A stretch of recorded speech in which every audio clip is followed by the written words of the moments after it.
Olá, criatura divina!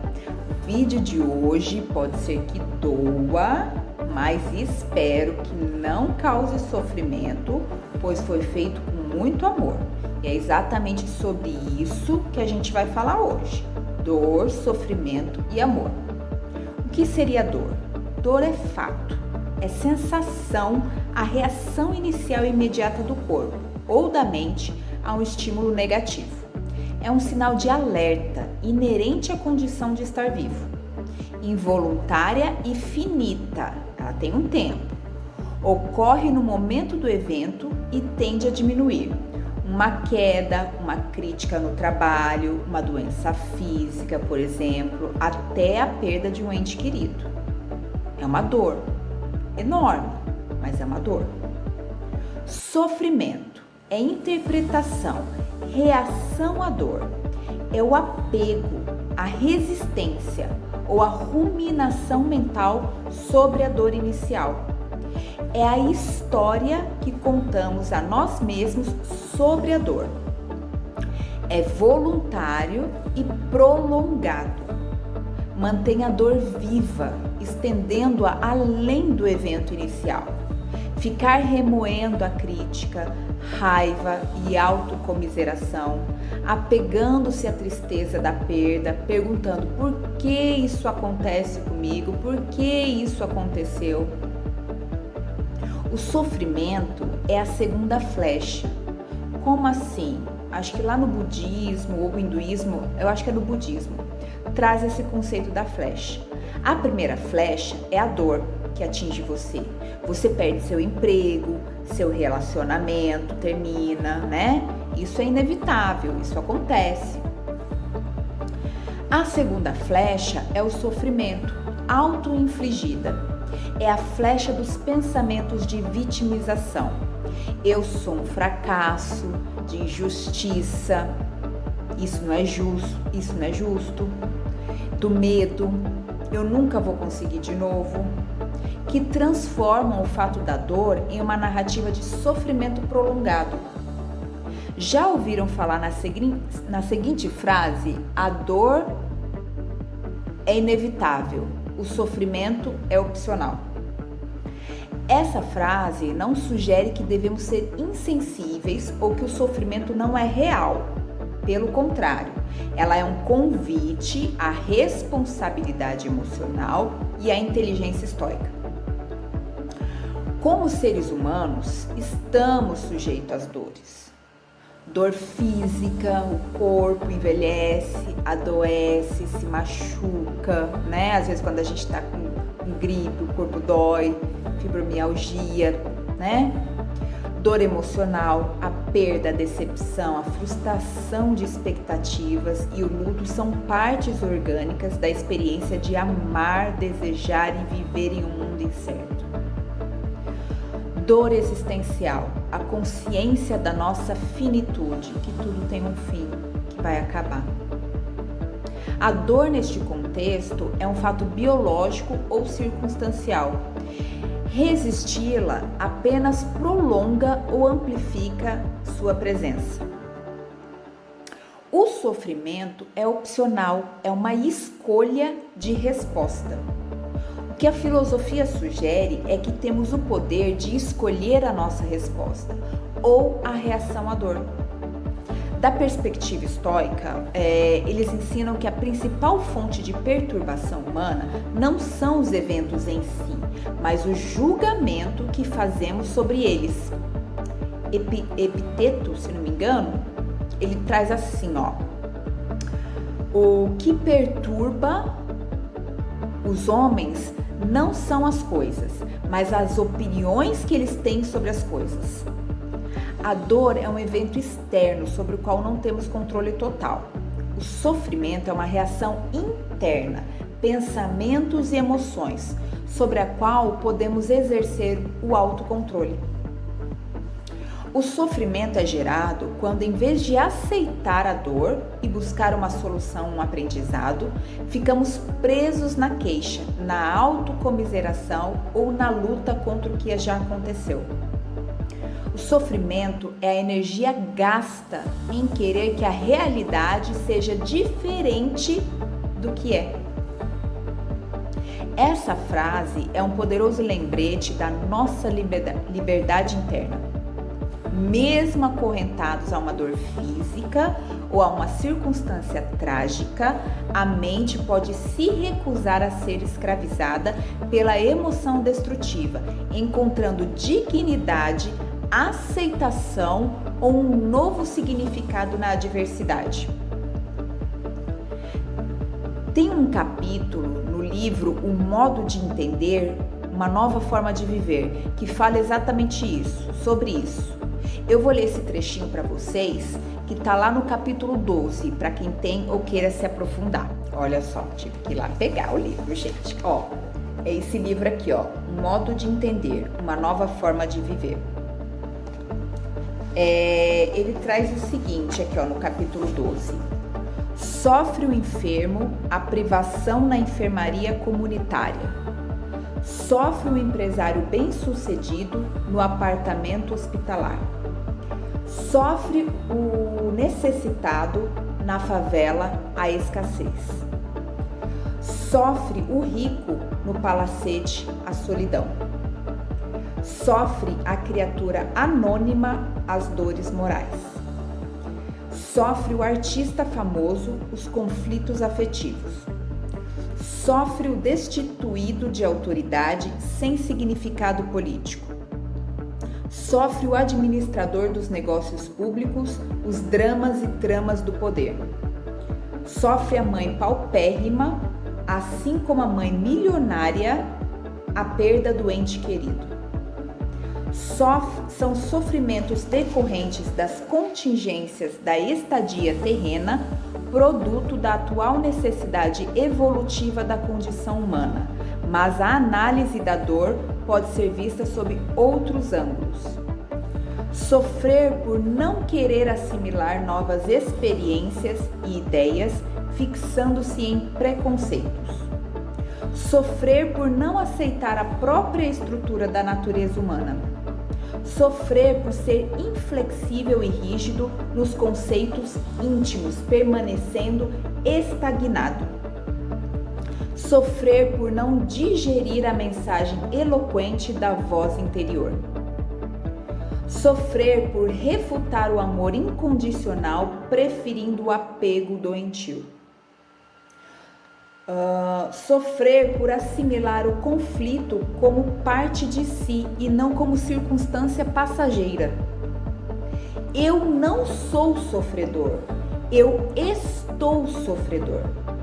Ser e estar são angulações diferenciadas que influenciam sobremaneira o psiquismo na estrutura da alma em evolução.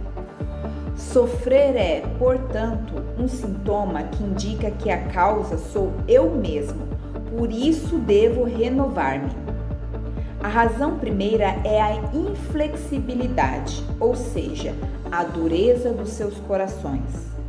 Sofrer, em última análise, é desarranjo íntimo, consequência de nossa inadequação, inconformação, inexperiência, enfim, falta de entendimento diante da vida. Renovar é a meta. Você é o arquiteto de seu destino. Para quem quiser, ó, esse livro aqui, Um Modo de Entender, Uma Nova Forma de Viver.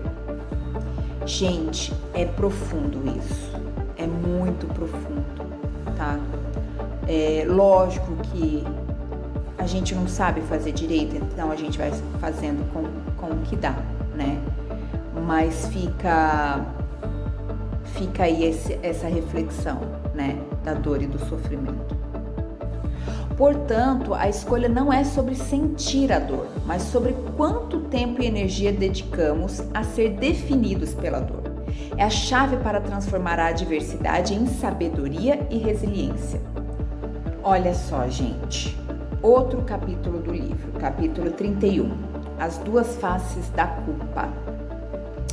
A culpa nos paralisa no tempo e ficamos soterrados sobre os escombros de nossos desacertos. ela interrompe nossas oportunidades de crescimento no presente em virtude de nossa obstinação neurótica em comportamentos do passado. A culpa se estrutura nas crenças antigas do pecado irreparável e nos alicerces do perfeccionismo. Só quando aceitarmos que a vida perfeita é uma impossibilidade humana, quando aprendemos que há limites em nosso grau evolutivo, quando nos conscientizarmos de que não temos todas as respostas para o que acontece, quando aceitarmos que somos passíveis de falhas ou enganos, quando abandonarmos o complexo de onipotência, é que a culpa terá acesso restrito em nosso mundo íntimo. O arrependimento se distingue da culpa. O arrependimento se manifesta quando tomamos ciência de que sabíamos fazer algo melhor e não fizemos, enquanto que a culpa é prepotência daquele que crê que deveria ter agido melhor, que deveria ter previsto anteriormente os problemas atuais, porém não o fez propositadamente, porque seu senso crítico era inexpressivo, não possuía consciência individual e coletiva, nem autorreflexão. Em outras palavras, sua consistência evolutiva era limitada.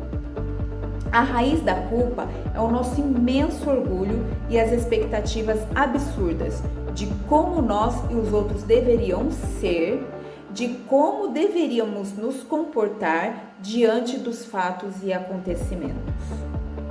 Há culpas e culpas. Simão, Pedro, filho de Jonas, conhecido como Pedro, do latim Petra, rocha, rochedo, penhasco, pedra. Na realidade, não tinha muito de rocha ou pedra. Era um homem comum, com muitas das fragilidades humanas. Na última ceia, Pedro contestou a predição do mestre, que dizia: "Antes que o galo cante 2 vezes, me negará 3 vezes." O apóstolo deu a entender que os outros poderiam traí-lo, mas ele, a rocha, sob nenhuma condição, negaria o amor e a amizade que tinha pelo mestre. Depois, Pedro teve percepção de sua imaturidade e se arrependeu profundamente.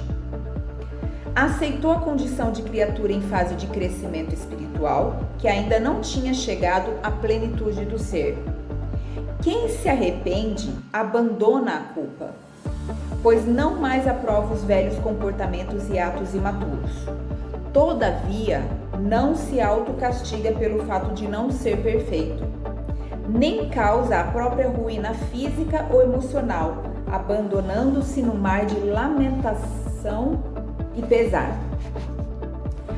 Ao contrário, assume a responsabilidade de seus erros e evita repeti-los. Ao mesmo tempo, abranda seu julgamento e perdoa a si mesmo. Simão Pedro superou a culpa, transformou-se interiormente e vivenciou uma existência de amor, compaixão, serenidade e perdão. Ele despertou em si o reino de Deus e passou a divulgar a boa nova de Jesus sem distinção de raça, nacionalidade ou condição sexual das pessoas de sua época. Pedro suplantou a culpa. A análise da culpa no comportamento de Simão Pedro diverge completamente da reflexão sobre Judas Iscariotes. Quando Jesus estava sendo julgado pela Suprema Corte Judia, o Grande Sinédrio, Judas estava do lado de fora, remoendo-se de culpa. Judas sucumbiu diante do seu engano. Então Judas, que o entregara, vendo que Jesus fora condenado, sentiu remorsos e veio devolver aos chefes dos sacerdotes e os anciões as 30 moedas de prata, dizendo: "Pequei, entregando um sangue inocente." Mas estes responderam: "Que temos nós com isso? O problema é teu." Ele, atirando as moedas no templo, retirou-se e foi enforcar-se. Ele se autodestruiu ao deparar com o tormento da traição. Tormento da traição ao mestre. De forma ingênua, Judas acreditou nas promessas dissimuladas do poder mundano e falseou fatalmente. Não soube se perdoar nem reparar seu erro. Poderia ter se compensado e, igualmente, a coletividade pela perda do mestre, procurando redimir-se do seu grande equívoco através da ação de fazer chegar a um grande número de pessoas a mensagem cristã. Poderia também ter iniciado quase que imediatamente o trabalho de autotransformação, mas a culpa o paralisou por anos. Só muito tempo depois, que, segundo o livro, conseguiu reabilitar-se através das sucessivas encarnações. A culpabilidade de Pedro resultou em arrependimento e lhe serviu de degrau para expandir seus horizontes existenciais. A culpabilidade de Judas derramou-se em remorso doentio, acabando em autocondenação. Os chamados pecadores, os que tinham consciência de culpa descritos nas passagens do Novo Testamento, estavam apenas vivendo experiências evolutivas. O que chamamos de imperfeição no mundo são apenas as lições não aprendidas que precisam ser recapituladas para que possamos melhorar nossas ações. Tudo aquilo que nos parece negativo é apenas um caminho preparatório para alcançarmos um bem maior e definitivo. Mesmo os comportamentos que acreditamos nos levar aos caminhos do mal não devem ser vistos como perdição eterna, mas somente equivocadas opções do nosso livre-arbítrio, que não deixam de ser experiências compensatórias e de aprimoramento a longo prazo. Cada culpa, cada pessoa, cada culpa. Use os erros e desacertos para seu crescimento interior. Aprenda com suas culpas e eleve-se para a vida maior. Em se tratando de culpa, cada qual deve fazer uma autoanálise, visto que a falta é sempre proporcional a cada consciência. Gente, vale a pena ler esse livro. O que eu gostaria de ressaltar aqui é a diferença entre culpa e responsabilidade. Uma é emoção paralisante e a outra é uma ação construtiva. Enquanto a culpa olha para o passado e foca no julgamento, a responsabilidade olha para o presente e o futuro e foca na ação e na mudança. Na culpa, sua direção é interna e paralisante. Leva à autodepreciação, à ruminação e à punição de si mesmo. É um ciclo que consome energia. Resultado: sensação de impotência.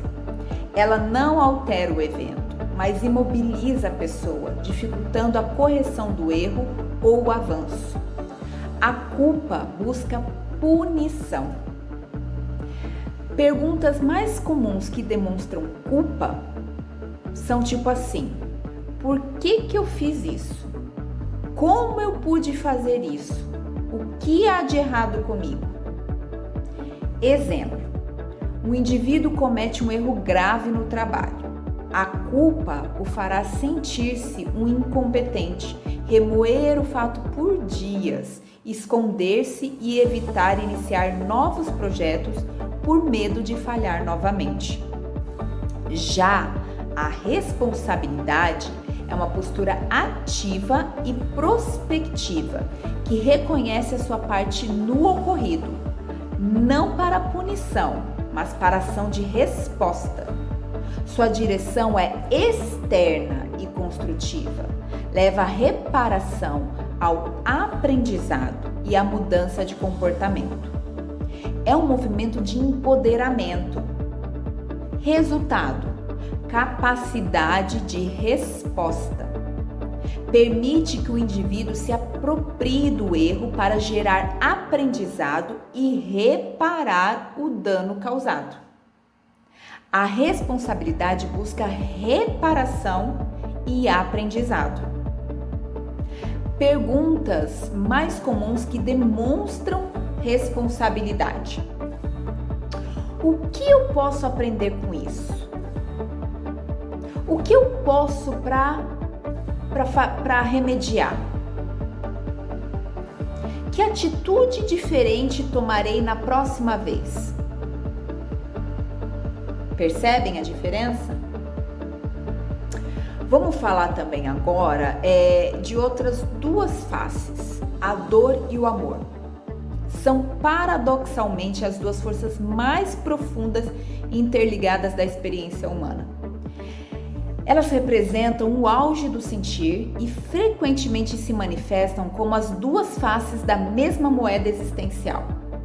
Elas não são apenas opostos, são conectados. O grau de dor que se sente é muitas vezes proporcional ao grau de amor que foi investido. O amor como raiz da dor. Na perspectiva psicológica e filosófica, a dor emocional mais profunda não surge do vazio, mas da ameaça ou da perda do amor. Como vulnerabilidade e entrega. O amor, em qualquer uma de suas formas, romântico, familiar, amizade, exige abertura e vulnerabilidade. Ao nos permitirmos amar, aceitamos a possibilidade inerente de perda, rejeição ou desilusão. Essa vulnerabilidade é a porta de entrada para a dor. Como a dor da perda ou do luto. O luto pela perda de um ente querido, coração partido após o fim de um relacionamento ou a tristeza de uma traição podem sinalizar a dor do apego rompido. A intensidade do sofrimento pode estar diretamente ligada à profundidade do vínculo afetivo, o amor que existia. Como o risco do significado. O amor confere significado à vida. Quando esse significado é retirado abruptamente pela morte ou separação, a dor que sentimos é o vazio existencial deixado pela ausência daquela pessoa ou daquele ideal. Seria mais ou menos assim. O amor constrói a casa, o vínculo. A dor é o tremor que ameaça derrubá-la. Gente, dor dói. Ponto. Uma não é menor ou maior que a outra. Só quem está sentindo para dizer. Por isso é tão importante falar com um profissional sobre isso. Para ir aliviando, cicatrizando, curando aos poucos, com as técnicas adequadas, em ambiente propício, onde não há julgamento e sim compaixão. O que às vezes torna mais dolorido é falar com pessoas que não nos entendem, que a gente ama, considera e às vezes até por desabafo com desconhecidos. Isso dá a sensação de alívio momentâneo, mas não tratou a dor. É como se você se machucasse. É como lavar um machucado ou colocar gelo nele. É o que aprendemos a fazer, mas dependendo da ferida, por exemplo, uma fratura, só isso não resolve. Busquem ajuda, se dê esse ato de amor, tá bom? E por falar nisso, vamos falar um pouquinho agora sobre a dor como portal para o amor, crescimento. Embora o amor cause dor, a dor também pode, ironicamente, levar a uma compreensão mais profunda e madura do amor. Por exemplo, aprendizado e empatia. A dor pessoal, física ou emocional nos ensina sobre a fragilidade da condição humana. Ao vivenciarmos o sofrimento, desenvolvemos a empatia, isso é, a capacidade de sentir a dor do outro, de se colocar no lugar do outro. A empatia é um componente crucial do amor maduro. Outra coisinha é o fim da ilusão. A dor causada por um amor idealizado ou imaturo, como o ciúme possessivo ou a dependência, pode forçar o indivíduo a confrontar suas ilusões. É um processo doloroso, mas que leva a um amor mais realista, livre das expectativas irreais e, paradoxalmente, mais forte. Outra questão: reconstrução e resiliência. Superar a dor da perda e do fracasso não leva à ausência de amor, mas um reaprender a amar com mais consciência e resiliência. O amor que sobrevive à dor da vida é um amor forjado na experiência e na verdade, e não apenas no êxtase inicial. A escolha fundamental: o medo da dor versus a ação do amor. A profunda ligação entre dor e amor levanta uma questão crucial. É possível amar verdadeiramente sem aceitar o risco da dor? A resposta filosófica seria não. A pessoa que tenta viver sem dor emocional geralmente escolhe não amar profundamente, fechando-se ao risco da vulnerabilidade. O medo da dor se torna maior do que a vontade de amar, resultando em vida vazia, uma existência cautelosa, protegida, mas marcada pela ausência da plenitude e da profunda conexão que só o amor pode oferecer.